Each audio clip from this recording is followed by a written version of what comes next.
हाँ जी बच्चे, next form अपने कोल हैगी है लीनियर डिफरेंशियल इक्वेशन दी लेजेंड्रेज लीनियर इक्वेशन, जिहदी पर्टिकुलर फॉर्म तुहाडे कोल इस टाइप दा आना है p naught a plus B x raise to power n nth derivative plus p one a plus B x raise to power n minus one derivative plus p n y equal to q x. ਇਹਦੇ ਵਿੱਚੋਂ ਜਿਹੜੇ ए ਤੇ B ਹੋਣਗੇ ਤੁਹਾਡੇ ਕੋਲੇ ਕੋਈ ਵੀ values ਹੋ ਸਕਦੀਆਂ ਨੇ। ਜਿਹੜੇ ਪੀ ਨੋਟ ਪੀ ਵਨ ਪੀ ਐਨ ਤੇ ਐਂਡ ਕਿਊ ਨੇ that are the functions of x, ठीक है ना। तो ये उस तरीके नाल है बच्चे, जिवें हुण तुहानूं याद होगा कि आपां जिहड़ा पिछला कोशिश वाला मैथड कीता है उहदे विच आपां एक्स नूं E raise to power Z put करदे सी, तां इहदे विच आपां ने A plus B x raise नूं आपां E raise to power Z put करना है। तां इहदे विचों जिहड़ी जेड दी वैल्यू आनी है वो तुहाडे कोल आनी है log of A plus B x. Means दोनों मैथड दे विच बच्चे सिर्फ इन्ना क फर्क है कि तुसीं उत्थे सिर्फ एक्स लिखा सी, इत्थे सिर्फ इत्थे ए प्लस बी एक्स लैना है, ठीक है ना। तां इहदा जिहड़ा वर्किंग रूल है वो भी तुसीं ध्यान नाल देखो। की करना है तुसी ए प्लस बी एक्स नूं E raise to power Z put करो तो उत्थे तुहाडे कोले जेड दी वैल्यू आ जाऊगी log of A plus B X, ठीक है। दैन उस तो बाद तुसी पुट करना है डी बाई डी एक्स नूं थीटा, तो मीनस उही सेम प्रोसैस जिवें आपां उत्थे एक्स डी नूं थीटा पुट करदे सी तां आपां इत्थे a plus B x into d नूं बी थीटा पुट करना है। इत्थे जो भी बी दी वैल्यू होगी तुसी उहनूं नाल कंसीडर करना है अपने। तो उस तो बाद जिहड़ा ए प्लस बी एक्स का स्केयर इंटू डी स्केयर है उन्होंने तुसी सबसटीट्यूट करना है b square theta theta minus one, means इत्थे बी दी पावर 2 हो जूगी। सेम इसी तरीके नाल जे क्यूब होगा तो वह आ जूगी b cube theta theta minus one and theta minus 2। In general जे मैं गल करा तो आऊगा a plus B x raise to power n, d raise to power n नूं किवें लिख सकते हो b raise to power n theta theta minus one theta minus n minus one, ठीक है जी।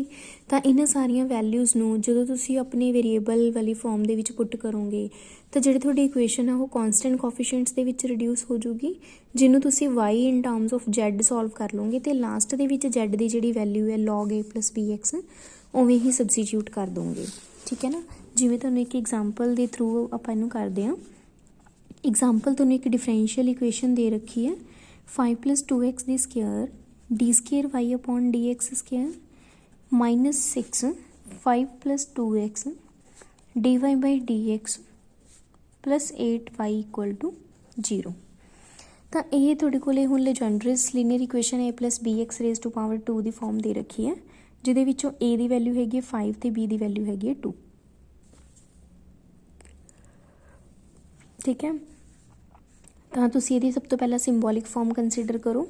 इहदी सिंबॉलिक फॉर्म आ जूगी 5 + 2x raise to power 2 d square minus 6 5 + 2x into d plus 8 into y equal to 0, ठीक है।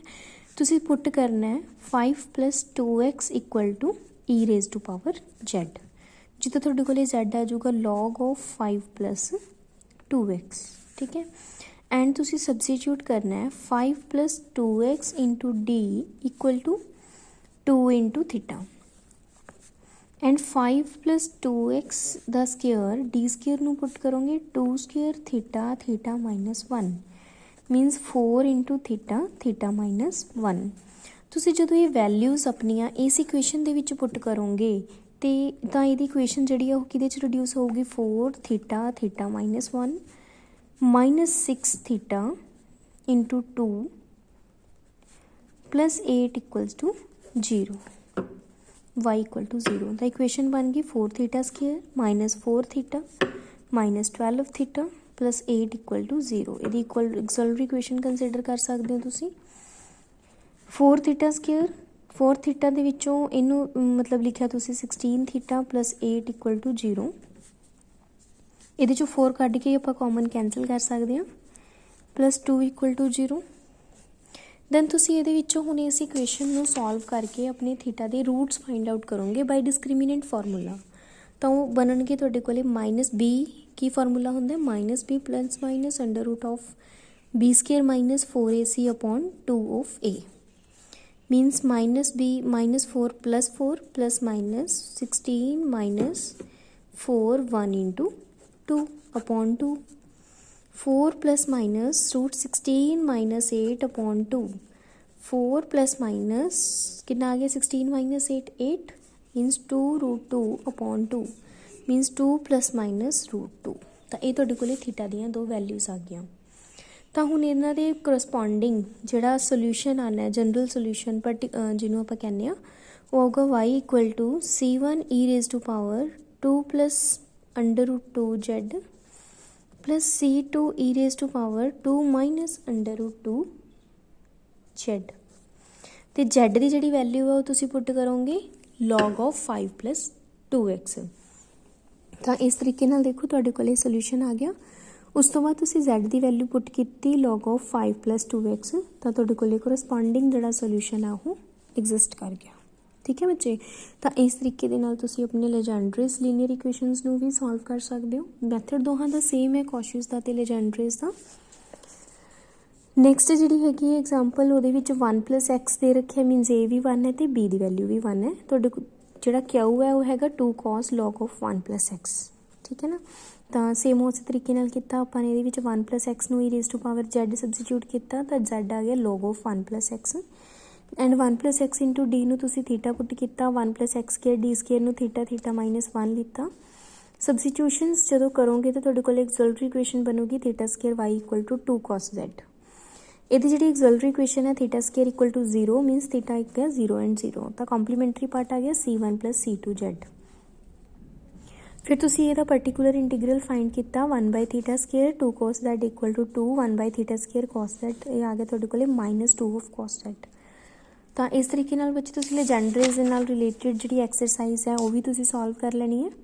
Next ਵਾਲਾ ਜਿਹੜਾ topic ਹੈ ਉਹ ਆਪਾਂ ਆਪਣੀ ਨੈਕਸਟ ਲੈਕਚਰ ਦੇ ਵਿੱਚ ਕਰਾਂਗੇ। ਠੀਕ ਹੈ, ਤਾਂ ਇਹਦੇ ਵਿੱਚੋਂ ਅਗਰ ਕਿਸੇ ਦਾ ਕੋਈ ਵੀ ਡਾਊਟ ਹੁੰਦਾ ਤਾਂ ਤੁਸੀਂ ਬੱਚੇ ਨਾਲ ਦੀ ਨਾਲ ਕਲੀਅਰ ਕਰ ਲਿਆ ਕਰੋ। ਐਕਸਰਸਾਈਜ਼ ਦੇ ਕੁਐਸਚਨਸ ਨੇ ਜਿਹੜੇ ਉਹਨਾਂ ਨੂੰ ਨਾਲ ਦੀ ਨਾਲ ਸੋਲਵ ਕਰਕੇ ਦੇਖੀ ਜਾਇਆ ਕਰੋ, ਕਿਉਂਕਿ ਬੱਚੇ ਤੁਹਾਡੀ ਫਸਟ ਈਅਰ ਕਲਾਸ ਹੈ। ਤੁਹਾਨੂੰ ਜਿਹੜੀ ਹੈਗੀ ਅਗਰ ਤੁਸੀਂ ਹੁਣ ਪ੍ਰੈਕਟਿਸ ਨਹੀਂ ਕਰੋਗੇ ਹੈ ਨਾ ਤਾਂ ਤੁਹਾਨੂੰ ਐਗਜ਼ਾਮ ਟਾਈਮ 'ਤੇ ਬਹੁਤ ਪ੍ਰੋਬਲਮ ਫੇਸ ਕਰਨੀ ਪੈਣੀ ਹੈ। ਮੈਂ ਤੁਹਾਨੂੰ ਬਾਰ-ਬਾਰ ਕਹੀ ਜਾ ਰਹੀ ਹਾਂ ਇਹ ਗੱਲ ਕਿ ਤੁਸੀਂ ਆਪਣੇ ਡਾਊਟਸ ਕਲੀਅਰ ਕਰਿਆ ਕਰੋ। ਨਾ ਤਾਂ ਤੁਹਾਡੇ 'ਚੋਂ ਕਿਸੇ ਦਾ ਕੋਈ ਜਵਾਬ ਆਉਂਦਾ ਹੈ ਨਾ, ਬਹੁਤ ਘੱਟ ਸਟੂਡੈਂਟਸ ਨੇ ਜਿਹੜੇ ਮੇਰੇ ਕੋਲੋਂ ਡਾਊਟਸ ਕਲੀਅਰ ਕਰਦੇ ਨੇ। ਤੇ ਅੱਛਾ, ਉਹ ਬੱਚੇ ਜਿਹੜੇ ਹੈਗੇ ਡਾਊਟਸ ਕਲੀਅਰ ਕਰਦੇ ਆ ਉਹ ਆਪਣੀ ਨਿਗਾਹ 'ਚ ਵੀ ਆਉਂਦੇ ਆ ਕਿ ਹਾਂ ਇਹ ਬੱਚੇ ਪੜ੍ਹਦੇ ਆ ਹੈ ਨਾ। ਜਿਹੜੇ ਬੱਚੇ ਹੁਣ ਡਾਊਟ ਹੀ ਨਹੀਂ ਕਲੀਅਰ ਕਰਦੇ, ਚੁੱਪਚਾਪ ਬੈਠੇ ਆ, ਪਤਾ ਨਹੀਂ ਵੀਡੀਓ ਸੁਣਦੇ ਆ ਕਿ ਨਹੀਂ ਸੁਣਦੇ, ਦੇਖਦੇ ਆ ਕਿ ਨਹੀਂ ਦੇਖਦੇ, ਤਾਂ ਉਹਨਾਂ ਸਟੂਡੈਂਟਸ ਬਾਰੇ ਬੱਚੇ ਟੀਚਰਸ ਨੂੰ ਵੀ ਕੋਈ ਗੈਸ ਨਹੀਂ ਹੁੰਦਾ ਕਿ ਬੱਚਾ ਕਿੱਦਾਂ ਦਾ ਹੈ। ਇਹ ਸਾਰਾ ਇਸ ਵਾਰੀ ਆਪਣਾ ਔਨਲਾਈਨ ਸਿਸਟਮ ਹੈ। ਜਿਹੜੇ ਵੀ ਬੱਚੇ ਰਿਸਪੌਂਸ ਕਰ ਰਹੇ ਨੇ ਤਾਂ ਉਹਨਾਂ ਦਾ ਪਤਾ ਸਾਨੂੰ ਕਿ ਹਾਂ ਇਹ ਬੱਚੇ ਇੰਟੈਲੀਜੈਂਟ ਨੇ, ਕੱਲ੍ਹ ਨੂੰ ਆਪਾਂ ਅਸੈਸਮੈਂਟ ਵੀ ਦੇਣੀ ਹੈ। ਤਾਂ ਹੁਣ ਜਿਹੜੇ ਬੱਚੇ ਪਿੱਛੇ ਹੋ ਕੇ ਬੈਠ ਜਾਂਦੇ ਨੇ, ਨਾ ਤਾਂ ਉਹ ਕੋਈ ਆਨਸਰ ਦਿੰਦੇ ਨੇ ਕਿਸੇ ਗੱਲ ਦਾ ਅਤੇ ਨਾ ਹੀ ਉਹ ਕੋਈ ਵੀਡੀਓ ਕਲਿੱਪ ਦੇਖਦੇ ਨੇ, ਲੈਕਚਰ ਨਹੀਂ ਸੁਣਦੇ, ਕੋਈ ਡਾਊਟ ਨਹੀਂ ਕਲੀਅਰ ਕਰਦੇ, ਬੱਚੇ ਉਹਨਾਂ ਬਾਰੇ ਟੀਚਰ ਨੂੰ ਕਿਵੇਂ ਪਤਾ ਲੱਗੂ? ਤੁਸੀਂ ਇਹ ਦੱਸੋ ਹੈ ਨਾ। ਕੱਲ੍ਹ ਨੂੰ ਸਾਡੇ ਕੋਲੋਂ ਕੋਈ ਰਿਮਾਰਕਸ ਦੇਣੇ ਆ ਅਸੀਂ ਤਾਂ ਅਸੀਂ ਕਿਸ ਬਿਹਾਫ 'ਤੇ ਦੇਵਾਂਗੇ ਤੁਹਾਨੂੰ? ਤਾਂ ਇਸ ਚੀਜ਼ ਨੂੰ ਧਿਆਨ ਰੱਖਿਆ ਕਰੋ। ਠੀਕ ਹੈ, ਤਾਂ ਨਾਲ ਦੀ ਨਾਲ ਆਪਣੇ ਡਾਊਟਸ, ਆਪਣੀ ਕੁਆਇਰੀਜ਼, ਜੋ ਵੀ ਡਾਊਟ ਹੁੰਦੇ ਤੁਸੀਂ ਕਲੀਅਰ ਕਰਿਆ ਕਰੋ। ਟੀਚਰ ਕਦੋਂ ਜਵਾਬ ਦਿੰਦਾ ਤੁਹਾਨੂੰ ਕਿ ਤੁਸੀਂ ਨਹੀਂ ਕਲੀਅਰ ਕਰਨਾ?